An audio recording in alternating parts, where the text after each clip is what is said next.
எனது இரவு அவள் தூங்கலில், எனது பகல்கள் அவள் பார்வையில், காலம் எல்லாம் அவள் காதலில்.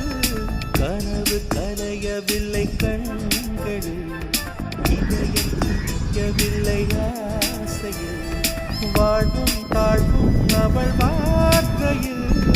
கண்ணுக்குள் இமையாக இருக்கின்றாள், நெஞ்சுக்குள் இசையாக துடிக்கின்றாள். நாளைக்கு நான் காண வருவாளோ, மாலைக்கு நீரூற்றி போவாளோ, வழியோரம் விழி வைக்கிறேன், என்னை தாளாட்ட வருவாளோ, நெஞ்சில் பூமஞ்சம் தருவாளோ, தங்க தேராட்டம் வருவாளோ, இல்லை ஏமாற்றம் தருவாளோ.